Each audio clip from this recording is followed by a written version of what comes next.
बिस्मिल्लाहिर्रहमानिर्रहीम। मैं हूं शाहिद अंजुम और आप मेरा यूट्यूब चैनल देख रहे हैं ऐसे न्यूज़। समाज से मोहब्बत, लोगों से कई बरसों से यही उनका शुगल भी है, उनकी इबादत भी है, उनका कारोबार भी है। ऐसी शख्सियत जिनके बारे में लोग बहुत जानते भी हैं, आज उनसे इस बात पर बात होगी कि इस वक्त हमारा माशरा किस तरफ जा रहा है। सारम बन्नी एक जानी पहचानी शख्सियत। अस्सलाम वालेकुम जी। वालेकुम। सारम भाई कैसे हैं? अल्हम्दुलिल्लाह ठीक। बहुत अरसे बाद आपसे मुलाकात हो रही है। बिल्कुल, काफ़ी टाइम हो गया। किधर जा रहा है हमारा समाज? शायद भाई बड़ा मकसद जो महसूस कर रहे हैं वो तकलीफ़ में है। जो तकलीफ़ उठा रहे हैं वो अपनी जगह है, लेकिन हम लोग इस स्टेज के लोग हैं जो उस तकलीफ़ में नहीं है, लेकिन उस तकलीफ़ को महसूस कर रहे हैं। क्योंकि हम रोज़ पेट भर के रोटी भी खाते हैं, अपने तन पे अच्छा कपड़ा भी डालते हैं, छत के नीचे भी हैं, लेकिन वो शख्स जो बड़ी मुश्किल से गुजारा कर रहा था वो आज बहुत बर्बादी पे खड़ा हुआ है। जब 150 रुपये किलो आटा हो जाए, 300 रुपये किलो पेट्रोल हो जाए, तो ज़िंदगी कैसे गुजरेगी? डॉलर कितने का होता है उसको गर्ज नहीं है, गोल्ड कितने का होता है गर्ज नहीं है, लेकिन रोटी कितने की होती है, घर में 2 पंखे 2 बल्ब जलाने का बिल कितना आता है, इर्द गिर्द जो उसके दीगर अखराजात हैं, दफ्तर जाने के, घर आने के, वो कितने आ रहे हैं, वो उसको तबाह कर रहे हैं। मैं समझता हूँ कि इस वक्त जिसकी तनख्वाह पहले जब 25,000 थी तो 25,000 में तो तब भी गुजारा नहीं होता था, कम से कम 50, 60, 70 हज़ार तनख्वाह होनी चाहिए, लेकिन जिसकी इतनी तनख्वाह आज है उसकी इससे डबल होनी चाहिए, तब जाकर के कम से कम वो इज्जत की ज़िंदगी गुजारेगा। इस वक्त इंसान इस स्टेज पे पहुँच गया है कि तालीम और सेहत को तो छोड़ दे और भूल जाए, लोग इसको भूलते चले जा रहे हैं कि हमारी जिंदगी में हमारे मुल्क का ये हिस्सा ही नहीं है। बिल्कुल। लेकिन वो पेट को कैसे भूलें, अपनी प्यास को कैसे भूलें, अपने बच्चों को भूखा लगता हुआ कैसे देखें, वो बहुत जो है ना इस वक्त खतरनाक दौर से हम लोग गुजर रहे हैं। मैं समझता हूँ पूरी कौम जो अच्छे खाते पीते तकलीफ उनको भी हो रही है, क्योंकि जब अपने लोगों को, अपने मुल्क को इस तरीके से बर्बादी की तरफ जाते देखते हैं तो फिर अफसोस होता है। अच्छा, इशू क्या है? खजूर खा के गुजारा कर लेंगे, लेकिन अब क्या सारी जिंदगी खजूर खाना है हमने? और खजूर ये तो एक मिसाल रह गई है। बिल्कुल। आज जरा खजूर लेने तो जाए तो आपको लगेगा मैं चिकन ले लूं तो ज्यादा बेहतर है। बिल्कुल, वो ज्यादा सस्ती है चिकन।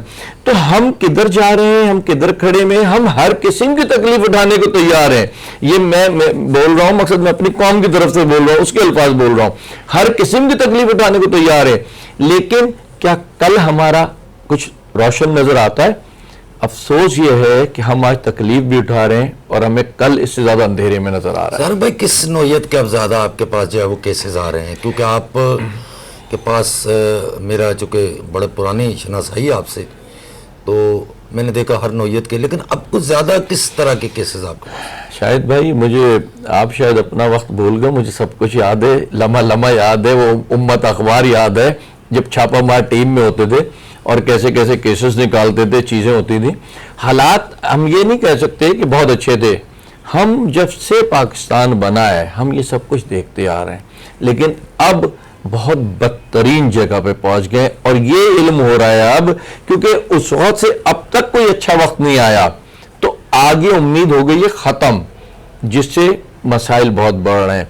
अब हर आदमी दूसरे से उलझ रहा है, हर आदमी एक दूसरे से उलझ रहा है, औलाद बाप से, बाप औलाद से, बहन भाई से, भाई बहन से, हर रिश्ता, हर पड़ोसी, हर मुसाफिर। वो मसाइल जितने बढ़ते चले जा रहे हैं उसका इजाफा हम पे होता चला जा रहा है, क्योंकि उन मसाइल को सुलझाना, बनाना, फिर पैसे, अच्छा पैसा में ये नहीं कह रहा हविस या लालच के लिए, पेट भरने के लिए जब पैसा कमाने निकल रहा है तो उसको पेट भरने का नहीं मिल पा रहा। सारम भाई, आप सियासत तो हमेशा नाला ही रहे हैं, मुझे पता है इसके बारे में, लेकिन मौजूदा जो हालात हैं इस वक्त, जो रस्साकशी चल रही है, इसको आप सियासी सवाल नहीं समझिएगा। मुझे पता है कि आपको इससे ज़्यादा लगाव है भी नहीं और शायद आप इसका जवाब भी ना दे पाएँ।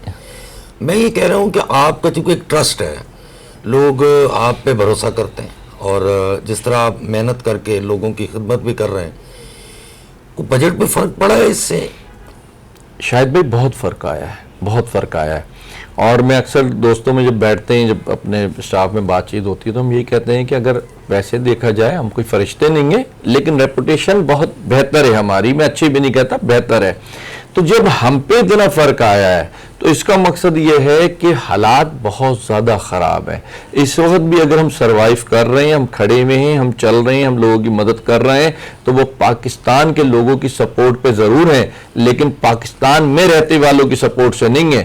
جو بیرونی ملک ہمارے پاکستانی بھائی ہیں, بہنیں ہیں, بچی ہیں, وہ مدد کر رہے ہیں, وہ ہیلپ کر رہے ہیں, ہماری ہر اپیل پہ, ہر اس پہ لبیک کہتے ہیں اور ہمارے ساتھ کھڑے ہو جاتے ہیں. لیکن وہ بھی کتنا اور کب تک بوجھ اٹھائیں گے؟ ہمیں خود کھڑے ہونے کی ضرورت ہے, ہمیں حکومتوں کا ساتھ دینے کی ضرورت ہے اور حکومتوں کو عوام کا ساتھ دینے کی ضرورت ہے. میں کسی سیاسی پارٹی سے تعلق نہیں ہے, جو ہے اس سے بھی, جو چلی گئی اس سے بھی, جو آئے گی اس سے بھی میرا کوئی تعلق نہیں ہے. لیکن میں یہ سمجھتا ہوں, میرا اپنا ایمان, میری اپنی سوچ اور خواہش یہی ہے کہ اب یہ شاید اچھی نہ لگے, ہماری باتیں تو کچھ اور ہوتی ہیں, عمل اور کام کچھ اور ہوتے ہیں, اس لیے کفر کی حکومت چل سکتی ہے, ناانصافی کی نہیں. اچھا, دوسری بات یہ ہے مجھے جو سمجھ آتا ہے, کیا ہم سچ سے دور نہیں چلے گئے؟ ہم منافقت کے بہت قریب نہیں آگے جو ہم اتنا سفر کر رہے ہیں؟ ہماری تباہی یہی ہے کہ ہم نے جھوٹ بولنا شروع کیا ہے.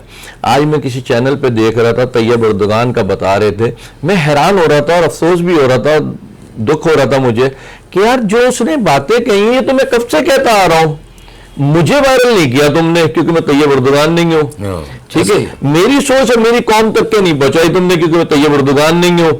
تو تم نے طیب اردگان اچھی بات ہے, اچھی بات تو سب کی پھیلانی چاہیے, لیکن یہ باتیں جب ہم اچھی کرتے ہیں, جب کوئی کام اچھا کرتے ہیں تو اس کو پھیلائیں. ہمارے معاشرے میں آج کسی کی غلطی یا کسی کو گناہ یا کسی کی نادانی کو تماشا بنا کے رکھ دیتے ہیں. ہم ہر اس چیز کو وائرل کرتے ہیں جو غیر اخلاقی ہوتی ہے. ہم وہ لوگ ہیں جو ہماری بہن بیٹیوں کے سر سے دوپٹہ ہٹ جاتا تھا تو ہم اسے اشارہ کرتے تھے, وہ سمجھ جاتی تھی.